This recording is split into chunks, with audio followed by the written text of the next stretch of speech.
Does it ever feel like your ex has been brainwashed? Like the breakup makes no sense, things were going well, and then just out of the blue, this person wants to end the relationship. So first of all, how did this happen? Brainwashing happens when someone is completely convinced that a lie is the truth, that something false is actually reality. And I'm going to get into more of that a little bit later. But it takes someone with the capacity for honest, intellectual thinking to break through brainwashing. It's difficult to do because you will find, if you are brainwashed, that you make excuses to continue believing the lie. And that means even when you see evidence that shows you that what you believe is a lie, you still want to stay true, want to stay connected, and believe the lie. That is brainwashing. So how does it happen? And how did it happen to your ex? One of the seemingly innocent ways that it can happen is that your ex develops grass is greener syndrome. And basically what that is that they believe that everyone else has it better, that life is just better out there than what they are experiencing, and they need to leave what they have to get something better. And we see people do that all the time. They throw away wonderful things because they think something else is better. And they will often learn the hard way that it's not, and that it's best to, as they say, water the grass where you stand, instead of thinking that the grass over there is greener. And a lot of this is tied to the second thing that I will mention, which is limerence. Often how this brainwashing happens is that limerence fades. And I talk about limerence in other videos, but basically limerence is the stage of a relationship where two people are strongly seeking after intimacy. It's not there yet because you haven't known each other long enough yet. You're not close enough. You maybe just met, but it's as though attraction has the pedal to the metal and you want to know everything about this person inside and out. You want to explore them physically, emotionally, and intellectually. You want to spend as many seconds of the day as possible with them. You can't stand to be away from them. It doesn't even feel normal to be away from them. That's the limerence stage. It can be described as being madly in love. People who are in limerence will often say, I've never felt this way before about anybody. I've never felt anything like this. And it can actually look a lot like obsession. The person becomes preoccupied with their limerent object. And the limerent object is the person they are experiencing limerence with. Technically, there's nothing bad about limerence. It's actually very natural, and it's part of a grand design, because why else would you want to be around a stranger? You have nothing to talk about. You don't know this person. Limerence is what shows you the pathway forward with them. Limerence is what makes you want to be around this person when you don't even know them. And limerence is what makes you want to eliminate the gaps between the two of you. That means that if I know something about you, if I know secrets, if I've experienced you mentally, physically, emotionally, and we have developed this connection together to the point that I can see inside of you, it's like I know your thoughts. I know how you feel. I know how you react. I know you. That is what limerence is designed to cause to happen. It's the fuel that makes you want to become as close as possible to this other person. Now, the interesting thing about limerence is, like I said, it was designed with the intent to bring two people together who don't even know each other and otherwise wouldn't want to be together, wouldn't want to hang out, wouldn't want to have a conversation or a date. And once it is in full power, it begins to fade because it served its purpose. It is designed to get you to the point of where the two of you are now feeling companionship, you are committed to each other, you have a feeling of family about the other person, and that's thanks to limerence.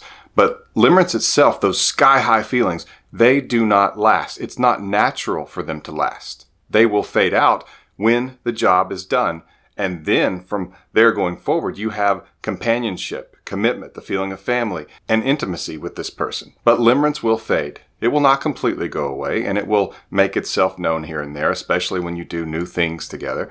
But a lot of people misunderstand limerence. A lot of people don't even know about it. All they know is that something has changed, it doesn't feel quite as good, and they don't understand it. And so a lot of times that will be mistaken as, well, the love just went away. My feelings faded. I don't feel the same. We just grew apart. those kinds of things. And movies and books will tell us basically that relationships are just supposed to have this limerent experience forever. And if that ever goes away, then there's a problem. And I wish there was a way to get this message about limerence to more people so that they would understand that just because this fades, it does not mean your relationship is over. And that really, you are not supposed to depend on only passion and only fireworks for the lifetime of a relationship or for your lifetime. That's not what a relationship is based on. That's not real love. Now, it is a type of immature love. That doesn't mean there's anything wrong with it. It just means that in the early stages of a relationship, that's what will fuel the relationship. Because when you don't know this person, why else would you want to go see them and get to know them? It's a lot of work. It's a lot of effort. Limerence is like the sugar in fruit. The reason you're making all this effort to bite and chew this fruit is because of that sweet taste, that sugar. You get that fiber, you get those vitamins, but you're not sitting there thinking, man, these vitamins are delicious. Gee, this fiber's got an amazing taste. No, it's the sugar. That's what we all love. That's what we all crave. That's what makes me finish the apple. That's what makes us eat the peach or whatever fruit you like. The reason that it was put there, brilliantly, I might add, is to give you motivation to get the vitamins, to get the fiber and the things that you need out of that fruit. It's the sugar, though, that gets you there. And if people could understand that it's not permanent, then we wouldn't have such a high divorce rate and such a high breakup rate for that matter. Another thing that can cause this brainwashing is peer pressure. A lot of times, some people will find that their love of drama is what drives them in life. And they almost just want to create it and then watch what happens. And sometimes people's friends will do that to them. They will see a couple that's happy and they will actually try, even if they don't realize they're doing it, they will try to cause grief and trouble and arguments. And then they will sit there and tell you, maybe you guys just aren't meant for each other. I bet there's somebody else out there who would be better. Have you met so-and-so? This is especially true if the other person is single, because a lot of times they want their friend back. I got to hang out with him a lot more before he had a girlfriend. I got to be around her a lot more until she had a boyfriend. My friend got married and now I hardly ever see him. You can see where some people would actually make an effort to destroy a relationship. And a lot of times it's very subtle. It can be like, I'm sorry you're not happy in this relationship. Or, I can't believe that he treats you that way. Or, I can't believe that she disrespects you. Or the worst one yet, I would never take that if I was in a relationship. And they do these things because they wanted your ex to be on the same boat as them. They wanted your ex to be single, just like them. Because they say misery loves company, and some people are miserable single, and they want a drinking buddy, basically. And so those things can happen to make your ex think that this is reality. The reality is my feelings faded, and when that happens, the relationship is just over. Or the reality is everyone else is having way more fun than me because I'm in this relationship, so I need to get out of it. And then I'm going to have just such wonderful fun out there. And when they are brainwashed to believe these things, it's actually because of neural pathways. It's basically when you believe something is reality, when your thoughts take you there, there are neurons in your brain and they connect to each other. And basically it connects one thought to another, and eventually to a conclusion. And you go down these paths whenever you're thinking about a certain topic that you have already determined an answer to. And so when someone breaks up with someone or they separate from them and want a divorce, it's because they have reached a point where the neural pathway in their brain actually has led them to this conclusion. And lots of forks in the road and lefts and rights and zigs and zags happen to get to the end of that path and to that conclusion. And what has to happen is that has to be broken. That can't be a conclusion anymore. It has to fork again for them to say, maybe this is not definite. Maybe I could be wrong. And that's where you can actually have someone who was brainwashed be able to wake up from it. And in this case, what you have to do is, as I talk about in lots of videos, you have to give them the breakup and let them experience the consequences, because they are not going to be able to escape from their brainwashing without the consequences, the pain. And so that's what wakes them up. I'm going to talk about that next. The things that wake up your ex from the brainwashing. time, experience, pain, and fear of loss. We're going to talk about those things. But before I do, take a quick second to subscribe to this channel so you can be notified when I have more videos like this. And I have something called the Emergency Breakup Kit. It's a powerful guide to help you get your ex back if they've broken up with you. I'll link to that in the description below, or you can get more information at myexbackcoach.com. So what wakes your ex up from the brainwashing? Well, as I've talked about in other videos, the first stage they go through after a breakup is relief. They're just relieved that they got the breakup over with. It was awkward.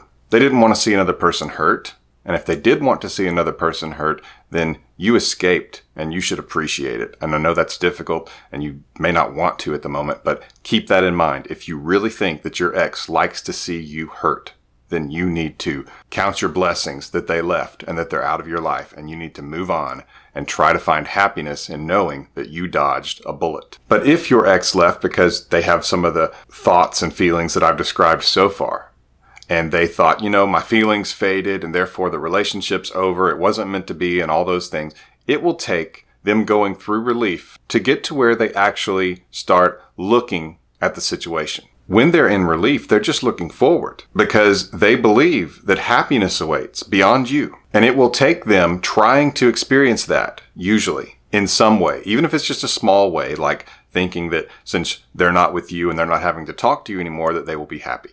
Something like that, for them to actually see that maybe that's not happiness.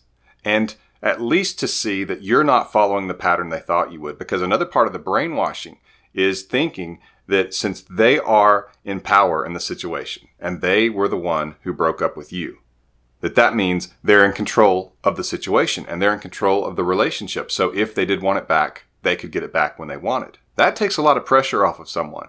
It's like going to Vegas with someone else's money. You're not nearly as nervous when you up the bet. And that's where your ex is, because though they probably have never had the conversation or even the thought, the feeling is there that it's okay if I'm mistaken, if I change my mind, or if I decide the breakup was a mistake, I can get him back or I can get her back anytime I want because I'm in control here. I'm the one who ended the relationship. Therefore, I make the decisions. And at this point, 60 million people have watched my channel. So I cannot speak to absolutely every situation. Some breakups are warranted because there was abuse. They were with someone who didn't have empathy, who thought that they should be worshipped, things like that. And I'm not speaking to those situations. It's not always the case that someone sees themselves as having all the power or that they think that they are above the other person. That's not always the case, but it is a lot.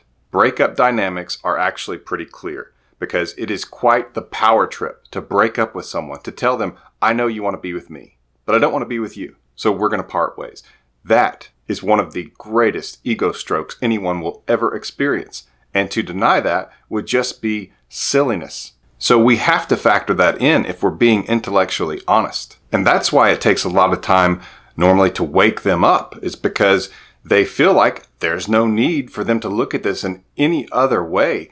Because even if there was another way to look at it, even if they were wrong, since they have the power, they can change the terms whenever they want. And if they go on thinking that, it will take time for them to get into these other stages that I talk about in some of the videos that I have. And in the end screen of this video, I'm going to link to a video I have about the stages that an ex goes through during no contact. But it will take them time. It will take them experience without you, and to even experience that the world is not just this playground for them that they've been missing out on because they were with you. Eventually, they have to realize that that's really a shallow thing and that that's actually not what they're seeking. A lot of times people don't even know what they want. And that's another reason it can take time and pain, is that for them to realize that they actually want you and what they had with you, they will have to look back on things. And if you had a good relationship with them before the breakup, before things faded, then that's what they can look back on. And when you stay away from them, which is actually not what they expect you to do. And a lot of times they don't even realize that. They don't even think about it until one day they realize you haven't been reaching out, you haven't been chasing or pursuing or fighting for them or trying to get them back. And it surprises them, even though they didn't know that they were even making an assumption about it. But it doesn't make sense, because when they break up with you and they think that they are above you, they think that they have all this control, and then you don't act like someone who's less attractive. You don't act like someone who doesn't have options. You don't act like someone who is permanently going to be doing their bidding as far as getting back together with them or not. When you don't act that way, that's what makes them look back and doubt their decisions. That's what makes them actually have to revisit that neural pathway and hopefully to change it, to add a fork in it that says, you know what, this is not the end, because sometimes maybe relationships go through phases. Maybe we can do some work on this. Maybe this breakup was a mistake. All we have to do is get a little bit of doubt. That's it. A little bit of doubt is all we need. And then the fear of loss and just simply missing you if you stay away can be all it takes to have them completely change their mind. And the great thing about this is that those neural pathways, they are difficult to overcome, yes, but this is the recipe for it: experience and pain and enough time to pass to be able to reflect and think about this and have some doubt. And the good news is that once that happens, assuming you two get back together, if the relationship goes through that feeling where it feels like things are fading, or it's just not what they were thinking, life becomes difficult, or even if you two start having arguments and things just aren't going as smoothly as they were, then they actually have that neural pathway that shows them, yes, but when I left, it was worse. Or when I left, I realized how important they were to me. And so I want to stay and I want to work on this. Now, does it happen in every situation? No. But over 20 years, I've seen it work a lot. It works enough that you should be confident that it will, that it can. And most importantly, chasing and pursuing has got an abysmal record. It is not even close. Your best chance is with the no contact rule. And if that weren't true, I wouldn't tell you that it was. If I hadn't seen it, I wouldn't tell you that it was. In the end screen here is a video about the stages that your ex goes through while you're using the no contact rule. This is how it happens a lot. And I suggest that you watch it even if you've seen it before. It helps to just remind yourself. The repetition is powerful and can help with the anxiety that you feel when you're going through a breakup. So take a look at this video in the thumbnail. Thank you for subscribing. This has been Coach Lee, and as always, thank you for watching.